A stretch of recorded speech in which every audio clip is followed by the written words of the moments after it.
E aí chega para Jó e fala, ô Jó, vem cá. Cara. Para de ficar dizendo que é dor, que é problema, que é ruim. Porque você sabe que Deus muitas vezes vai ensinar através da dor. Que Deus vai trazer o ensinamento pela dificuldade. E aí fica os 4, né, assim, porque não esperava. Os mais coroas vão meio que saindo, né, de canto, e Jó recebe aquilo, e aquilo faz ele refletir. Porque, de certa forma, a fala de Eliú, ela traz para ele um empoderamento dele falar, realmente, cara, eu não fiz nada de errado. Não pode ter a justificativa de que eu errei e por isso estou sendo, né, sacrificado. Porque era a ideia na época. Quem erra, quem peca, vai ter uma consequência. Não pode ser isso. E ainda tem um parêntese que eu esqueci lá do início. Jó, ele era conhecido por fazer sacrifícios sem pecado. O que seria isso? Nessa época antiga, quando você fazia um problema, você oferecia um sacrifício para limpar a sua moral. Então, assim, roubei, mata um carneiro e ofereço a Deus. Está tudo certo, zerou. Traí, mata um outro. E aí tinha os níveis. Coisas muito sérias era um bicho maior, 2, 3 bichos. Coisa mais leve era um franguinho, um negocinho mais tranquilo. Mas era a moeda de troca que se via na sociedade, né? E Jó fazia o quê? Ele sacrificava, vira e mexe algum animal sem ter pecado. Mas ele já pensando no pecado dos que estavam ao seu redor. Então ele ia sacrificava um e falava, não, para a mulher, esse eu estou sacrificando para os nossos filhos. Caso algum venha a pecar, eu ofereci em nome deles para Deus ter a bondade. Aí ele ia e sacrificava outro, não, esse eu estou pensando nos meus funcionários, porque se algum dia maltratar algum animal, ou fizer alguma coisa errada, ou roubar, ou mentir, Deus vai perdoar. Então Jó tinha essa ideia muito firme nele, né? Ele tinha esse ideal, essa forma de olhar o mundo como a certa. Então, Eliú chega e mexe, né? Ele gira um pouco essa lente para Jó enxergar o mundo de outra maneira. Falando, peraí, não é assim. Essa visão não é certa. Que Deus é esse?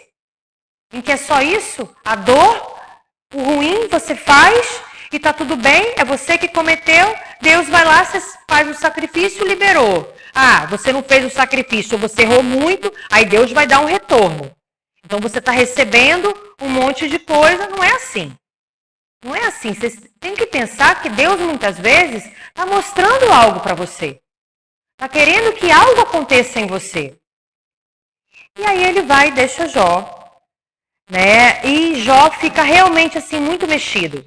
Lá em cima no conselho, né, espiritual, no mundo espiritual, até Satanás para e pensa, realmente é Deus, ele é um bom homem, ele realmente não te largou. Nem nesse último momento ele não brigou com você. Ele não abandonou, né, a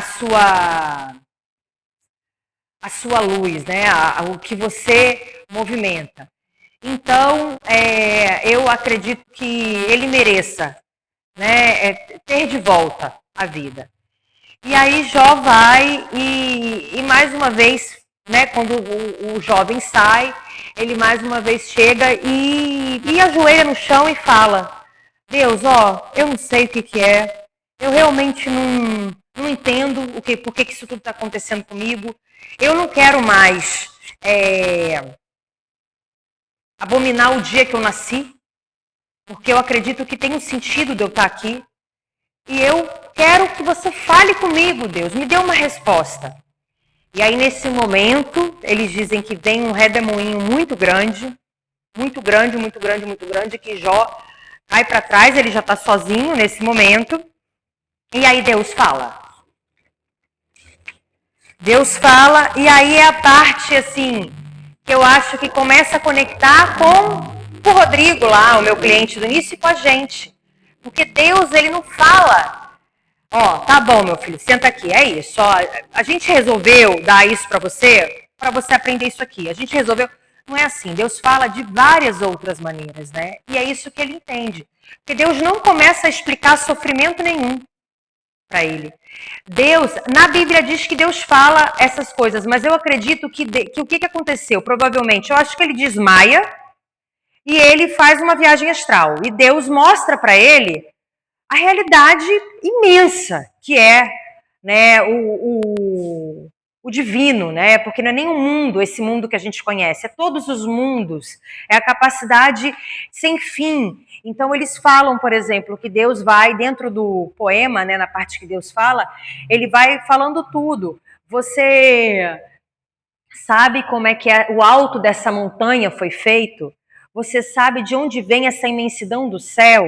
E ele vai trazendo, né, vai descrevendo o mar, as estrelas, as criaturas diferentes, porque naquela época existiam umas criaturas que eram como se fossem lendas que se tinham, mas que assim, aí é da crença. Eu acredito que já existiu muita coisa, né? Então existiam seres diferentes, por exemplo, no mar, nos lagos, existiam uns animais diferentes que ninguém conseguia lutar contra, que ninguém conseguia fazer. E aí Deus vai falando, né? Ele vai dizendo que quem será que criou algo tão grande como esse animal, que é o Leviatã, que era um dos animais. Aí depois ele fala, quem será que faz com que esse animal em algum momento ame e seja amado? Então ele vai trazendo uma maneira, uma expansão para Jó sobre o que é o mundo, o que são os seres que vivem naquele mundo, que Jó vai entendendo que ele é uma migalha perto de toda uma coisa gigantesca que existe. Quero só ver aqui um pedaço interessante. Eu esqueci a minha Bíblia e estou olhando nessa daqui.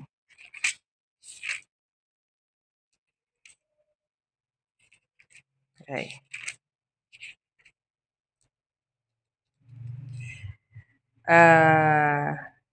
Ele fala, ó, por exemplo, podes tu, Jó, com anzol, apanhar o crocodilo ou lhe travar a língua com uma corda?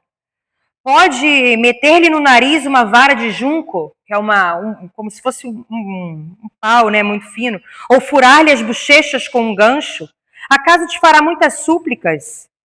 Ele vai fazer algum acordo com você? Vai brincar com ele como se fosse um passarinho?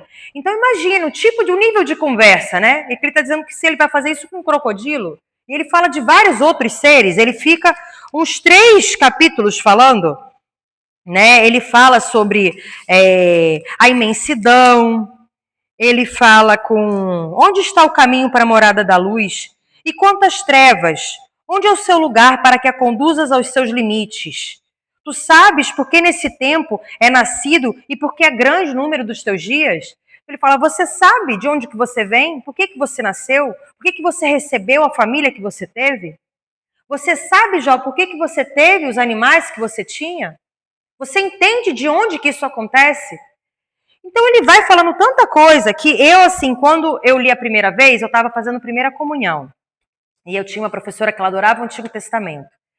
Então ela me contaminou nisso, né? E aí quando eu me senti muito nesse lugar, assim, que deve ter sido aquela conversa franca, sabe? De aquele saculejo que às vezes alguém dá em você de verdade sincera, de chegar para você e falar que você não tem nem como discutir, que te faltam palavras para falar. Só que abre a sua mente de um jeito. Sabe aquelas relações que às vezes vem alguém para você e fala uma coisa e fala assim, gente, como é que eu não pensei nisso? Cara, tá claro que era isso. Meu Deus, como eu fui capaz de não pensar assim e pensar desse outro jeito. É isso que Jó tem. Ele tem uma sacada assim que muda completamente, amplia completamente o horizonte. Ele começa a entender a totalidade da experiência que vive de uma maneira que transforma ele. E aí ele fala, né, uma parte muito especial, que ele diz que antes eu te conhecia de ouvir falar, mas agora, Deus, meus olhos te veem. E aqui é um pouco daquilo, quem tiver ouvidos para, né, que é aquelas parábolas que tem, que é o quê? A gente conhece Deus do que as pessoas falam de Deus, né? Quantos de nós e aí se a gente for pensar, são essas experiências, né, que algumas religiões até movimentam, eu senti a presença do Espírito Santo, eu entrei em conexão. Então, eu acho que são esses momentos em que você entende o que você representa, a sua pequenez dentro de um todo. Né? Eu acho que essa é a hora da conexão que a gente sente. Que não é algo que Deus se impõe como muito superior. Não, de jeito nenhum. Ele mostra que dentro de todo esse universo, você faz parte. E Ele quer que você esteja ali, do jeito que você é. Porque Ele criou você da maneira única. E Ele precisa que você exista daquele jeito. Com as experiências que vêm para você. Com as histórias que fazem parte da sua vida. Ele não quer que um leão seja uma girafa. Ele não quer que a Maria Fernanda seja Mara. Por mais que a gente tenha esse desejo interno falso de que é Deus, que a gente acaba desejando o que é melhor, na nossa visão do que é melhor também, né? Porque o que será que é melhor pra gente? Será que é realmente ter vários animais, uma casa, vários filhos, uma mulher, naquela época, e aqui hoje em dia ter um trabalho muito bem remunerado, uma família feliz, uma aparência física incrível dentro do que você pensa? Será que é isso que Deus quer da gente? O que será? Para que a gente foi criado em estar aqui? Do jeito que a gente é, da maneira que a gente é, no tempo que a gente está. Então ele cai essa ficha, né? E quando ele fala, meus olhos agora te veem, é porque agora é como se ele tivesse entrado nesse lugar de alma de Deus, né? Que naquela época se falava, eu sou sua ovelha. Agora realmente, porque eu me entrego a você. Eu me entrego. E tá tudo bem. Ele tem, né, esse encontro dessa parte. E aí eu fui, né, caminhando assim, dentro dessa série, eu quero trazer todas as conexões com o Espiritismo. Então, vou falar também de outros livros, né? Eu quero falar de alguns livros de Vedanta, eu quero falar, de repente, trazer o Torá, trazer alguns livros e trazer algumas histórias, mas eu quero conectar com o Espiritismo. Para entender que, no final, todas essas escrituras, elas falam da mesma coisa. É impressionante isso. A gente, na hora que vai chegar, igual eu estou falando aqui, é onde tem a transformação. Porque aí vai entrar dentro do meu vocabulário, da minha maneira, da minha cognição, de como eu entendo as coisas, do que eu vivi, o que para mim faz sentido, o que não faz. Né? A minha interpretação, que já é dentro de uma interpretação de alguém. Mas todos esses livros, eles são testemunhos de experiências humanas, em épocas diferentes, né? Em culturas diferentes, em momentos da sociedade muito diferentes. Mas o que encaixa em todos é que são seres humanos, vivendo, nascendo, vivendo e morrendo. Então você tem histórias que vai narrar o momento da morte, você tem histórias que é pós-morte, você tem histórias que é o momento de um nascimento. E o Espiritismo, ele é muito Kardec, né? Desde que ele começou a codificação, um dos primeiros, né, ensinamentos, ele vai falando, né, o que é Deus, o que é a criação, né? Ele vai muito desse princípio, mas o que ele deixa claro, que os espíritos deixam claro, é que o objetivo da nossa vinda aqui na Terra, da nossa encarnação, é evoluir. Nada mais além disso.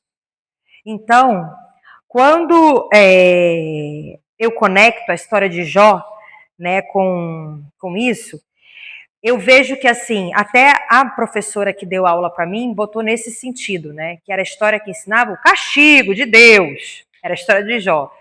E eu acho que Deus não tem castigo. Isso é uma interpretação humana. Deus nem existe, eu acho que essa palavra no vocabulário dele de castigo. O que vai existir realmente são, aí eu trago do Evangelho, o capítulo 5, que explica bastante, que é bem-aventurados os aflitos, em que ele fala que não porque a dor vai ser boa, também não vamos interpretar assim. Ah, então tá, não tem castigo, então tudo bem. É positividade tóxica, tá tudo ótimo. Jó lascado, ele vai sair feliz, cantante. Não é isso. Mas ela vem para transformar. E muitas vezes, o tamanho da transformação que você vai sofrer, ele envolve um movimento muito grande, muito grande, muito grande, que realmente vai transformar estruturas internas. Não só mentais, muitas vezes físicas. Você precisa passar por uma troca de microbiota, praticamente. Lembrando que a gente é um ecossistema, né? A gente tem menos na gente a célula humana. O que a gente tem mais são outros seres, que são vários micro-organismos, e água. A maior parte é água. É o que forma essa máquina que está aqui. Então, dentro dessa realidade, essas transformações, né? Jó, ele não estava sendo castigado, ele estava sendo ampliado. O Evangelho, né, ele vai trazendo esse capítulo, mostrando realmente como que essas dores, né, esses desafios, muitas vezes a gente não compreende, né, por muitos momentos, várias pessoas questionavam, Chico também, em dizer, por que a gente não lembra? Por que Jó não vem para ele uma revelação em que ele veja um filminho de todas as outras vidas dele para que, de alguma maneira, justifique todo o mal que ele passa hoje. Todo o processo que ele passa hoje. Não vamos nem qualificar como mal. Todo o processo que ele vive hoje. Por quê? Por que, Chico? Que a gente não sabe o que a gente foi. E aí ele, com aquele jeitinho dele, né, todo bonzinho, Chico falava, ô meu filho, não queira saber não. Melhor. Queira não. Porque existe um motivo muito profundo da gente ter o véu. E esse motivo, ele é rodeado de amor. O amor de Deus é tão grande pela gente, ele é tão avassalador nas estruturas, que ele poupa a gente de lembrar tudo que a gente já foi capaz de fazer. De falar, de viver, de escolher, tudo. A gente não lembra. A gente pode ir sentindo informações quando a gente está sensível, quando a gente tem, né, momentos mais assim de entrega, como o Jó teve, quando a gente fica mais aberto para o autoconhecimento, né, tentando estudar mais a gente, compreender mais a gente vai percebendo, pô, sempre que eu estou nessa situação, isso me afeta, isso me incomoda. Por que isso me incomoda? O que isso quer dizer sobre mim? Quando a gente entra nesse lugar de conseguir fazer isso na hora do perrengue, porque uma coisa é quando a gente está alecrim dourado, num domingo, pôr do sol, bebendo uma água de coco e falar sobre a gente. Outra coisa é na hora que você está ali, né, como Jó, bichado, sem filho, sem casa, largado, você ainda assim, né, conseguir compreender o que faltou. O que eu posso olhar aqui para mim? O que isso está querendo me ensinar? E aí Jó, ele termina, né? Ele não termina a história dele, né, com respostas. Na verdade, como talvez também o cliente que eu comecei falando também não vai ter respostas, né? Muito dos trabalhos terapêuticos, eles não são mágica, né? Eu acho que é uma das primeiras coisas que a gente tem que trazer é que quando você vai se trabalhar, né, trazer algum processo para você de melhora, não tem um botão que aperta e pum, entrou na máquina e saiu perfeito. É um processo, é um caminho, muitas vezes dura algumas vidas. Dalai Lama diz que são pelo menos 480 até chegar perto do nível que ele se encontra. E ele não quis dizer que ele está num nível assim, ele falando, olha, eu tenho a revelação de que são, pelo menos, eu já vivi umas 480 vidas para conseguir entender como eu entendo a realidade do mundo. Então, eu acredito que a gente deva estar um pouco um nível abaixo de Dalai Lama, né? Talvez. Então, de repente, a gente ainda tem algumas centenas aí. E isso, no tempo, né? Esse tempo louco que a gente inventou, pode parecer muito, né? Porque a gente já sente que uma vida é muito. Que às vezes um período da nossa vida biográfica é muito. Um setênio é muito. 2 anos, 3 anos, mas é nada perto da realidade do nosso espírito. Então Jó, ele termina a vida dele com consciência. Tem um final feliz, falei que era a novela das 9, rola um final feliz, no fim ele perdoa os amigos, pede para Deus, libera a galera, eles vão aprender, a minha história vai ser de grande aprendizado para todo mundo. E Deus restaura a prosperidade de Jó. Essa parte é interessante, porque aqui eu vejo muito a mão humana, né? Ele vai e ele edita dizendo assim que mudou o Senhor a sorte de Jó. Quando ele orava pelos seus amigos, porque ele foi orar pelos amigos, né, para ajudar os amigos, a ex-mulher, a todos que morreram, as famílias de todos os funcionários, ele vai e pede por todo mundo, pô, Deus, então se você me tocou, toca todo mundo, sabe? Vamos sair desse inferno astral, vamos virar essa página.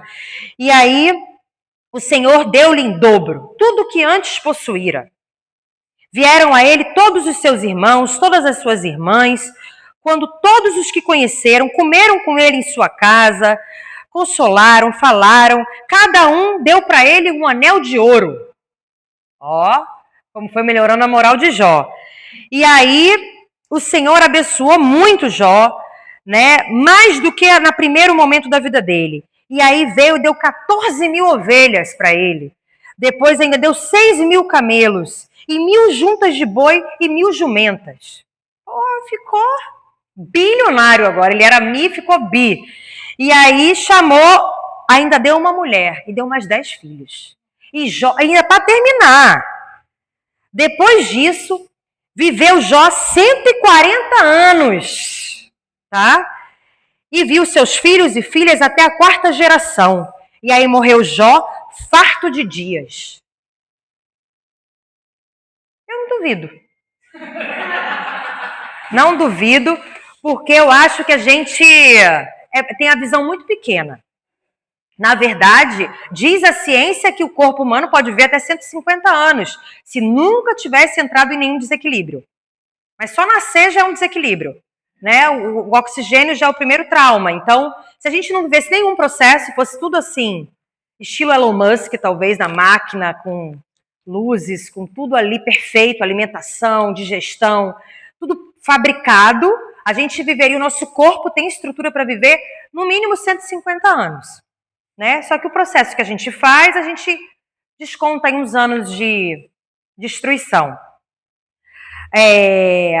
Quando eu falo, né, trazendo para o Espiritismo, eu acho que o Espiritismo, eu vejo que ele é muito baseado, né? Kardec, ele realmente trouxe muito a Bíblia como um livro para se basear. Tanto que a gente tem o Evangelho, que ele é a leitura da Bíblia pelos Espíritos, né? Então tem várias passagens que vão ter no Evangelho, que são passagens bíblicas, que vão ter uma interpretação dos Espíritos. E eu acredito que ele nos convida principalmente para compreender, né? Que a gente não está aqui para evitar toda a dor que a gente tem, né? Que a gente está aqui para crescer através dessa dor. Então, Jó, ele não perdeu a fé. Na verdade, Jó, ele perdeu a visão limitada que ele tinha sobre Deus. Né? A vida tirou tudo aquilo que o sustenta por fora. Tirou tudo que Jó tinha por fora, né? Que até o próprio corpo, para revelar o que precisava nascer por dentro. Ele não perdeu a fé, ele perdeu a ideia limitada que ele tinha sobre Deus. E ao confrontar nossas lutas, a gente vai lembrar que a fé, ela não é apenas uma questão de receber bênçãos. Talvez essa eu acho que é a grande lição de Jó. Porque Jó, ele é o personagem da fé. Você não vai encontrar outro personagem bíblico que tenha tido tanta fé como Jó. Não tem. Tem, assim, uns que eu vou trazer mais pra frente que eram meio doidões, eles não entendiam o perigo.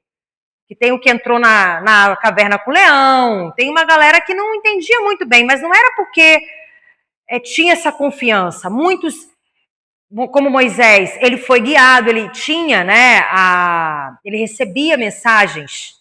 Deus, ele ouvia uma voz e ele fazia o que a voz mandava.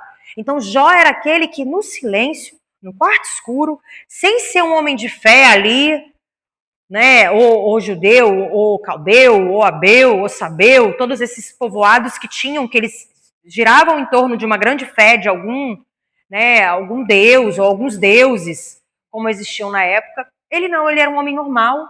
A Bíblia deixa isso muito claro, muito claro. Então,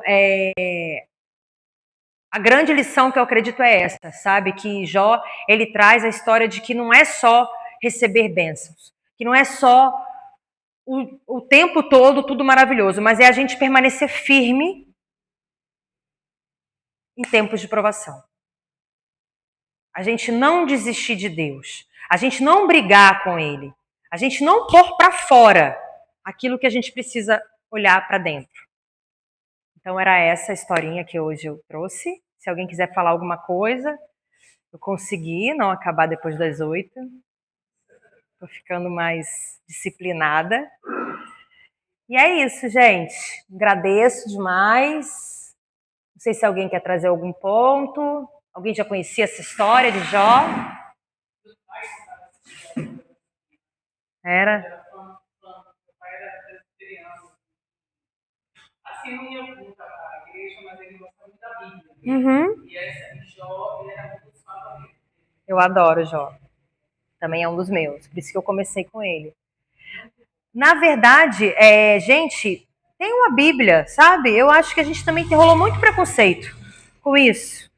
Mas, assim, é muito interessante o que fala, sabe? E para pensar, cara, quanto tempo tem esse livro? Quanto tempo que existe isso? Quantas pessoas leem isso aqui? O quanto que isso aqui... E, assim, não tô falando, não leiam outros. Leiam tudo que tiver. Tudo. Até contos de fada, folclore. Olhem as histórias que trazem uma mensagem que são passadas.